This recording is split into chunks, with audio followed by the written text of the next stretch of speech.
High everyone, welcome back to my channel জিনিক্স চলেছে একটা নিউ ভিডিও নিয়ে। তো আজ আমি যাবো হচ্ছে কলকাতা মায়ের ডক্টর দেখাতে। তো ভাবলাম একটা ভিডিও করা যাক, যদি তোমাদের কোনো হেল্পে আসি। তো ভিডিওটা পুরো দেখতে থাকো আর সঙ্গে থাকো। আর তো আমরা এখন শক্তিগড়ে নেমে গেছি, নেমে পরে আমরা যে যার মতো খাবার খেয়ে নেওয়া। শক্তিগড়ে নেমে আমার তো ঝালমুড়ি খুব ভালো লাগে, ঝালমুড়ি নিয়ে নিয়েছি আমি। আর যখনই আমি এই রবীন্দ্র সেতু দিয়ে পেরিয়ে যাই, তো এই দৃশ্যটা আমার জাস্ট ভালো লাগে। যতবারই চেষ্টা করি ক্যাপচার করে রাখার, কারণ সামনে গঙ্গা নদীর ওপর স্টিমার ভেসে চলেছে। তারপর দূর থেকে দেখা যায় হচ্ছে হাওড়া ব্রিজ। তো বেশ ভালো লাগলো। তো এবার নেমে গেছে হচ্ছে পার্ক স্ট্রিটে। যখনই আমরা পিজি যাব, মানে SSKM হসপিটাল দেখাতে তোমরা যাবে, তখনই চেষ্টা করবে পার্ক স্ট্রিটে নেমে যাওয়ার। পার্ক স্ট্রিট থেকে নামলে ওখান থেকে বাস ডিরেক্ট তুমি বাসে যেতে পারবে, অথবা কোনো একটা ট্যাক্সি করে নিতে পারো, ক্যাব বুক করে নিতে পারো। তোমার যেটা সুবিধা অনুযায়ী তুমি সেটা করতে পারো। তো এখানে আমরা বাসের জন্য ওয়েট করছি। তো অনেকক্ষণই ওয়েট করলাম, বাট শেষ পর্যন্ত আর বাস এলো না। তো আমাদের লেট হয়ে যাচ্ছিলো, যেহেতু বাড়িও ফিরতে হবে, তারপর লাইন দিতে হবে গিয়ে। তো ভাবলাম একটা ট্যাক্সি করে নিই। তো আমরা ফাইনালি একটা ট্যাক্সি করে নিয়েছিলাম। ট্যাক্সি অনেক হাই রেঞ্জ বলতে পারে, তোমরা দরদাম করে নিও একটু। তো এই যে মা আর আমি হলুদ ট্যাক্সিতে আগেও গেছি, তো আবারও হলুদ ট্যাক্সিতে চাপলাম। তো এবার যাচ্ছি কলকাতার রাস্তা দিয়ে। দারুণ লাগছিল, কলকাতার রাস্তা দিয়ে যাওয়ার মজাটাই আলাদা। তো একটু আগেই আমাদেরকে নামিয়ে দিয়েছিলো, তো কিছুক্ষণ হাঁটতে হাঁটতে একটু গেলাম। তো গিয়ে পরে এই যে দেখতে পাচ্ছ এইখানে হচ্ছে মেডিসিন তোমরা যে কোনো ডিপার্টমেন্টেই দেখাও না কেন, ফার্স্ট এই মেডিসিন ডিপার্টমেন্টে ওপিডি কেটে মেডিসিন ডিপার্টমেন্টে দেখাতে হতে হবে। তো তারপর আমি চলে গেছিলাম হচ্ছে মা যেখানে দেখাবে।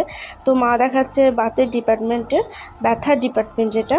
তো মায়ের ব্যথার জন্য দেখাচ্ছে, তাই এই ডিপার্টমেন্টে আমরা দেখাচ্ছি। তো ওখানে মা লাইন দিয়েছিল, আমি লাইন দিয়েছিলাম। মাকে বললাম, মা একটু দাঁড়াও, আমি একটু ভিডিও করে নিয়ে আসি। তো মাকে একটু দাঁড় করিয়ে ভিডিওটা করে নিলাম। ওই যে দেখতে পাচ্ছ গ্রিন কালারের শাড়ি পরে মা দাঁড়িয়ে আছে লাইনে। তো পুরো ভিডিওটা দেখো আর সঙ্গে থাকুন। ওই লাইন যেটা মা দিয়েছিল ওটা হচ্ছে এন্ট্রি লাইন। তো পিটি কাটার পর এন্ট্রি করতে হবে। তো এন্ট্রি করার পর ওয়েট করতে হবে, তোমাকে তোমার সিরিয়াল নাম্বার দিয়ে দেওয়া হবে। তারপর তোমার ওয়েট করার পর তোমাকে তোমার সিরিয়াল নাম্বার দিয়ে দিতে হবে। আমরা যেহেতু বাসে করে যাই, তো অনেক ভোরের থেকে অনেক লাইনই হয়ে যায়। মা 300 350 এরকম লাইন পড়ে, যদিও বেশি টাইম লাগে না। 5টা রুম থাকে, 5টা রুমে 5-6টা করে ডক্টর থাকে, বেশিক্ষণ লাগে না দেখতে। তো এই যে বসেছিলাম, একটু খাবার টাবার খেয়ে নিলাম, সকাল থেকে কিছু এবং খাওয়া হয়নি বলে। আর এই যে জলটা দেখছো, জলটা ওখানে 5 টাকা দিয়ে কিনতে পাওয়া যায়। তারপর একটু খিদে পেয়ে গেছিলো, বললাম তো একটা পিৎজা অর্ডার দিয়েছিলাম। অনেকদিন ধরে ডমিনোজে পিৎজা খেতে খুব ইচ্ছা করছিল, তো এই যে ননভেজ লোডেড পিৎজাটা অর্ডার দিলাম। তো এই পিৎজাটা খেতে ভালোই ছিল। তো এবার মায়ের সিরিয়াল নাম্বার চলে এসেছিলো। তো আমি আর মা রুমে যাচ্ছি। তো এই যে দেখতে পাচ্ছ এখানে লম্বা ভিড় প্রচুর। তো এখানে লম্বা করে 5টা লাইন থাকে, যেটা বললাম 5টা করে ডক্টর থাকে। তো আমাদের পড়েছিল হচ্ছে 4 নাম্বার লাইন। তো 4 নাম্বার লাইনে আমরা দাঁড়িয়েছিলাম।